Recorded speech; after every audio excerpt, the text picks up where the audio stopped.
मैंने एक बहुत बड़े सिद्ध संत से सुनी। एक संत के दो शिष्य थे। संत तो बड़े बहुत बड़े परमहंस थे। उन्होंने दोनों शिष्यों को दीक्षा दिया, भगवान का भजन करने का आदेश किया।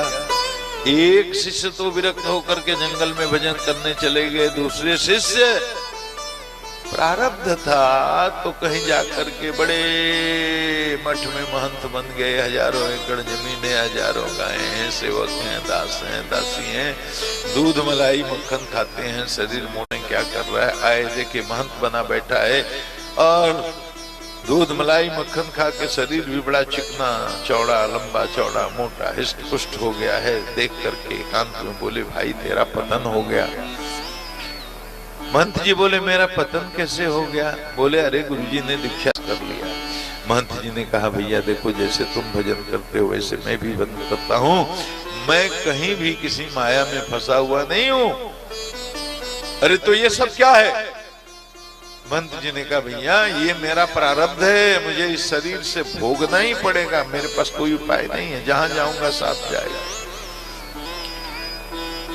विरक्त जो संत थे बोले, हमको भाषण प्रवचन मत सुनाओ, तुमको अटैचमेंट नहीं है, आसक्ति नहीं है इस ऐश्वर्य से। बोले, तनिक नहीं। बोले, छोड़ देगा? छोड़ देंगे। अभी चलेगा जंगल में? चलेंगे।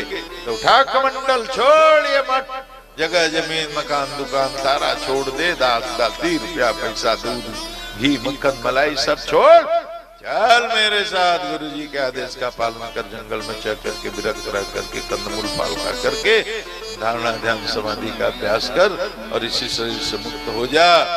उसी समय महंत जी ने सर्वस्व त्याग किया। भीतर से तो अनासक्त थे ही, जंगल में चले जी अपनी कुटिया में पहले ही दिन जैसे ही समाधि लगाकर ध्यान लगा करके बैठे हैं, उस देश के राजा को स्वप्न आया है, आज जंगल में जाओ, जो ऋषि मिलेंगे, जो संत मिलेंगे, उनको गुरु मान करके उनके चरणों में अपना सर्वस्व न्यौछावर कर दो, उनसे दीक्षा ले लो, तुम्हारा कल्याण होगा। राजा बड़ा सत्संगी, बड़ा धर्मात्मा जंगल में आया है और पहले ही महंत जी के दर्शन हुए हैं, समाधि में है, साष्टांग प्रणाम करके बाहर ही लौट गया और प्रतीक्षा करने लगा समाज टूटे तो अपना निवेदन करें। समाज टूटी है, नजर पड़ी है, भजन करना है।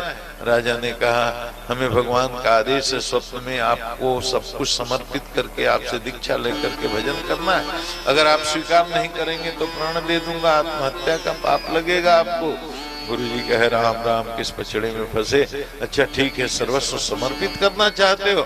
हाँ करके तू जैसे पहले राज करता था वैसे ही राज कर। राजा ने कहा, महाराज आपने तो फिर से मुझे राजा का राजा ही बना दिया। हाँ हाँ जा राज कर। राजा ने कहा, महाराज राजा बना दिया तो राजा की शक्ति भी दी है या ऐसे ही नकली राजा बना दिया?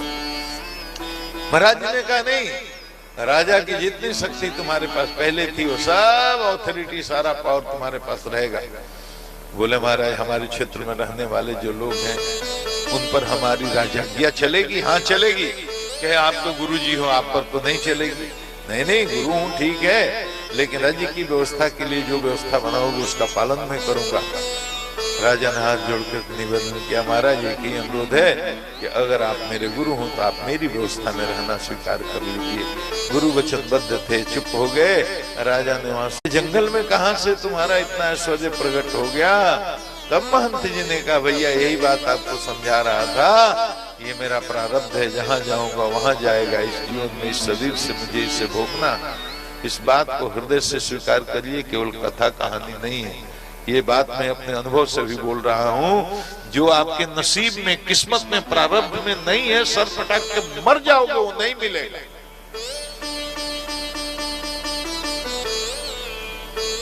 इस जीवन की दरिद्रता इसीलिए है कि पिछले जीवन में कंजूसी हुई है, धन का सही उपयोग नहीं हुआ है तो दरिद्र हो। और इस जीवन में भी अगर वही स्वभाव रहेगा, अगले जीवन भी खराब कर लो।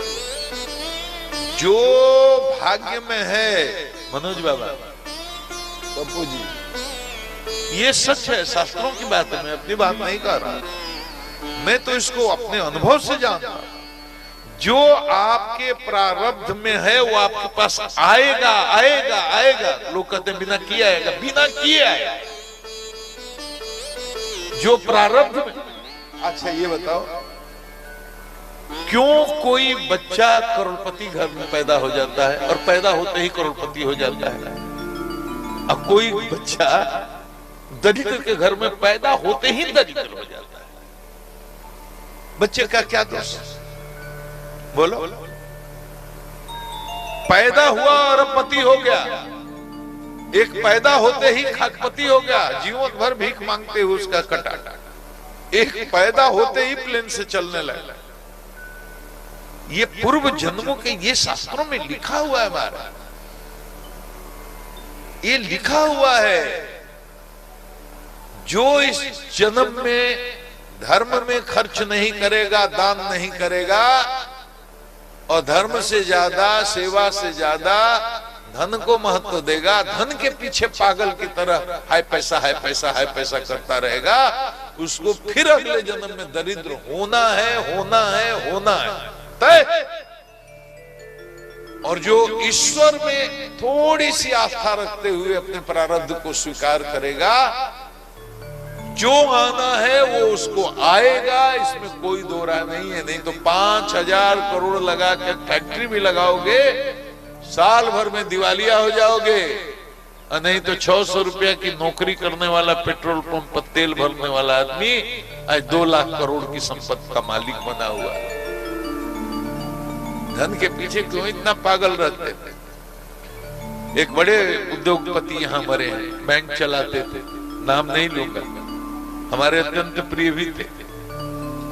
कितना धन उनके पास है ये तो किसी को नहीं पता, हमको आपको भी नहीं पता, लाखों करोड़ों कितने अरबों खरबों रुपए हैं।